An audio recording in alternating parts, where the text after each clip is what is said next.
बिस्मिल्लाहिर्रहमानिर्रहीम। अच्छा जनाब, आज हम अपनी a visit to a small planet lesson का दूसरा लेक्चर कर रहे हैं।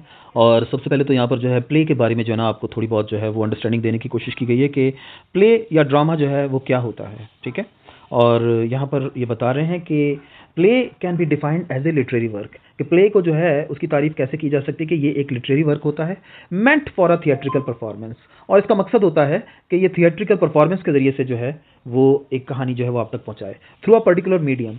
और वो यानी कि थिएट्रिकल परफॉर्मेंस जो है वो मुख्तलिफ मीडियम के ज़रिए हो सकती है, यानी कि एक स्टेज के ऊपर भी जो है आपको वो कहानी जो है ना वो कैरेक्टर्स जो हैं वो एक्शन के ज़रिए शो कर सकते हैं, डायलॉग्स के ज़रिए शो कर सकते हैं, स्क्रीन के ऊपर भी होती है, जैसे कि आप सिनेमा में जाते हैं या टीवी पर देखते हैं या यूट्यूब की स्क्रीन पर आप कोई चीज़ देख रहे हैं। उसी तरीके से रेडियो पर भी जो है पहले कहानियाँ बयान की जाती थी और अब भी की जाती हैं। तो जहाँ पर रेडियो सुना जाता है वहाँ पर जो है लोग रेडियो पर जो है ना ये प्लेस वगैरह सुनते हैं। तो लिहाजा play can be defined as a literary work meant for theatrical performance through a particular medium, किसी पर्टिकुलर मीडियम के जरिए से। मीडियम मीन्स जरिया, और ये जराए कौन से हैं अबलाग के? स्टेज हो गया, स्क्रीन हो गया, रेडियो हो गया। अ play is divided into different acts. Play जो होता है, पूरे का पूरा प्ले जो होता है उसको डिफरेंट एक्ट्स के अंदर जो है राइटर कह रहा है कि डिवाइड किया जाता है for a better narration of the story, कहानी की ज़्यादा बेहतर नरेशन के लिए। नरेशन का मतलब हो गया बयान, यानी कि कहानी के ज़्यादा बेहतर बयान के लिए जो है वो प्ले को जो है वो मुख्तलिफ एक्ट्स के अंदर डिवाइड किया जाता है। तो एक्ट क्या हो गया? एक्ट जो है वो प्ले के मुख्तलिफ हिस्से हो गए, ठीक है, बड़े हिस्से। इन बड़े हिस्सों के अंदर कुछ छोटे छोटे हिस्से होते हैं जिनको के सीन कहा जाता है। जैसा कि यहाँ पर बताया गया है कि each act is further divided into a number of scenes, कि हर एक्ट जो होता है वो फर्दर उसको जो है मजीद उसको फिर जो है ना यानी कि डिवाइड किया जाता है मुख्तलिफ सीन्स के अंदर with different characters and settings, मुख्तलिफ कैरेक्टर्स और सेटिंग्स के साथ। सेटिंग्स के मुराद क्या है कि कोई सेटिंग जो है वो जंगल की हो सकती है, कोई महल की हो सकती है, कोई गली की हो सकती है, कोई मोहल्ले की हो सकती है। तो लिहाजा प्ले जो होता है नंबर वन उसको जो है डिफरेंट एक्ट्स के अंदर जो डिवाइड किया जाता है for a better narration of the story and effective structure, ताकि उसका एक स्ट्रक्चर समझ में आए कि बात कहाँ से शुरू हुई और कहाँ पर ख़त्म हुई। तो यही चीज़ जो है वो प्लॉट की भी डेफिनेशन है कि प्ले जो होता है वो एक प्लॉट के ऊपर जो है ना वो मुश्तमिल होता है। कहानी और प्लॉट का बेसिक फ़र्क यही होता है कि प्लॉट के अंदर जो है किसी बात की प्रॉपर बिगनिंग होती है, उसका यानी कि मिडल होता है और उसका एक एंड होता है। यानी कि कोई एक पर्टिकुलर वाक़या जो होता है, कोई एक पर्टिकुलर थीम जो होता है या मुख्तलिफ थीम्स जो होते हैं जो कि उस पर्टिकुलर वाक़े से वाबस्ता होते हैं, उनको जो है वो वाज़ेह किया जाता है उस कहानी के ज़रिए से।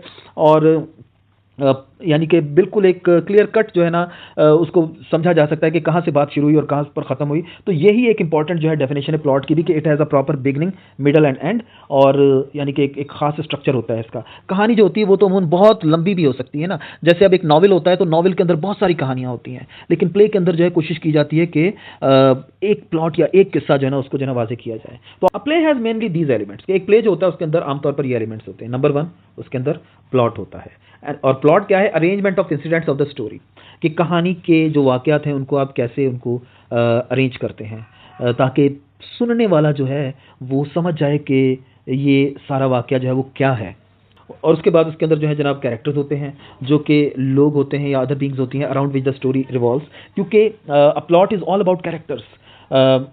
कैरेक्टर से प्लॉट निकलता है, कैरेक्टर के अमल से प्लॉट निकलता है, और प्लॉट जो है वो कैरेक्टर को वाज़ेह भी करता है। तो लिहाजा क्या है कि कैरेक्टर्स होते हैं उसके अंदर, मुख्तलिफ किरदार जिनको हम उर्दू में कहते हैं, और उसके बाद जो है डायलॉग्स होते हैं उसमें, कन्वर्सेशन बिटवीन द कैरेक्टर्स, उनको आप डायलॉग कहते हैं, यानी कि वो जो गुफ्तगू होती है कैरेक्टर्स के दरमियान में। और उसके बाद जो है सेटिंग होती है, time and place where a story is set, कि मुख्तलिफ यानी कि सीन्स जो होते हैं उनके मुख्तलिफ टाइम्स होते हैं। कोई दिन का वक्त होता है, कोई रात का वक्त होता है, कोई महीने के बाद कोई बात हुई है, कोई महीना पहले बात हुई थी, तो और कोई किसी जगह पर बात हुई, कोई किसी जगह पर बात हुई। तो ये सारी जो है ना सेटिंग्स के हिस्से आ गए। तो time and place are the part of the story. तो ये जो है मुख्तलिफ एलिमेंट्स, मेन एलिमेंट्स होते हैं किसी भी प्ले के, प्लॉट, कैरेक्टर, डायलॉग्स और सेटिंग्स। उसके बाद वो कह रहे हैं कि at the crux of the play are conflict and resolution, कि जो मेन चीज़ होती है किसी भी प्ले के अंदर वो क्या होती है कि कोई ना कोई कॉन्फ्लिक्ट शो किया जाता है, और यानी कि कोई ना कोई प्रॉब्लम, कोई ना कोई मसला जो है उसको जो है वो प्रेजेंट किया जाता है, और उसके बाद जो है उस मसले का सॉल्यूशन जो है वो आता है। तो यही है प्ले का, यानी कि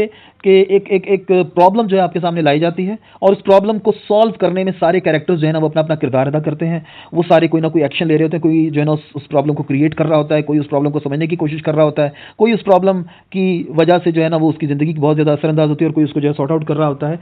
तो this is what is the basic element of a play. Play का बेसिक एलिमेंट क्या है? जो क्रक्स है उसका, जो बुनियाद है उसकी, कि उसके अंदर कोई ना कोई कॉन्फ्लिक्ट होना चाहिए, कोई ना कोई मसला होना चाहिए, कोई इशू होना चाहिए, कोई प्रॉब्लम होनी चाहिए, और जो है प्ले का जो यानी कि जो मूव फॉरवर्ड है वो उसके लॉजिकल सॉल्यूशन की तरफ जाना चाहिए। The play's structure follows the trajectory of introduction. जो प्ले का एक स्ट्रक्चर होता है उसमें क्या होता है, सबसे पहले तो उसका इंट्रोडक्शन होता है, यानी कि किरदारों के साथ आपकी वाक़फ़ियत होती है और आपको आहिस्ता आहिस्ता रियलाइजेशन होती है कि ये किरदार जो हैं कौन से प्रॉब्लम के अंदर उलझे हुए हैं, क्या प्रॉब्लम इनको दरपेश है। ट्रैजेक्टरी का मतलब होता है कोई भी लाइन किसी भी चीज़ की ना, तो जो एक एक लाइन होती है उसके अंदर पहली चीज़ क्या आ गई प्ले के अंदर, इंट्रोडक्शन, और उसके बाद द राइज ऑफ एक्शन, उसके बाद जो एक्शन जो है वो शुरू होता है उस प्रॉब्लम के इंट्रोडक्शन के बाद, और उसके बाद जो है वो क्लाइमैक्स पर आता है, यानी कि ज़ाहिर सी बात है कि एक उसका एक ख़ास लेवल पर क्लाइमैक्स पर वो पहुंचता है, और उसके बाद फॉल ऑफ एक्शन, और आखिर में जो है यानी कि वो मसला जो है ना वो हल होता है, तो वो फॉल ऑफ एक्शन होता है और उसका कंक्लूजन होता है। तो ये 4-5 चीज़ें होगी। नंबर 1 आपका जो है इंट्रोडक्शन हो गया, नंबर 2 आपका जो है राइज ऑफ एक्शन हो गया, नंबर 3 आपका क्लाइमैक्स हो गया कि वो एक ख़ास हाइट पर पहुंचती है वो प्रॉब्लम, और उसके बाद जो है लोगों पर जो है ना सारी बातें जो है ना वो अया होना शुरू होती हैं और मसले का हल होना शुरू होता है। तो वो जो मसले का हल होना शुरू होता है उसको आप जो है ना फॉल ऑफ एक्शन कह सकते हैं, और उसके बाद जो है कंक्लूजन आपका कि आखिर में प्ले जो है ना वो अपने इख्तिताम पर पहुंचता है। There are various types of plays, कि प्लेस जो होते हैं बहुत सी अकसाम के होते हैं, जैसे कि ट्रेजेडी होता है, कॉमेडी होता है, ट्रेजिक कॉमेडी होता है, यानी कि ऐसा प्ले जिसके अंदर ट्रेजेडी भी हो और कॉमेडी भी हो। मेलोड्रामा होता है, यानी कि ऐसा प्ले जिसके अंदर कोई सस्पेंस हो, कोई मार-धाड़ हो, कोई कत्लो-गारत दिखाई जाए, कोई लड़ाई दिखाई जाए। तो साइंस फिक्शन भी जो है ना एक काइंड है प्ले की, जिसके अंदर जो है यूँ समझिए कि साइंस फिक्शन के ऊपर। तो हमारा ये जो प्ले है वो एक किस्म का साइंस फिक्शन ही है, visit to a small planet.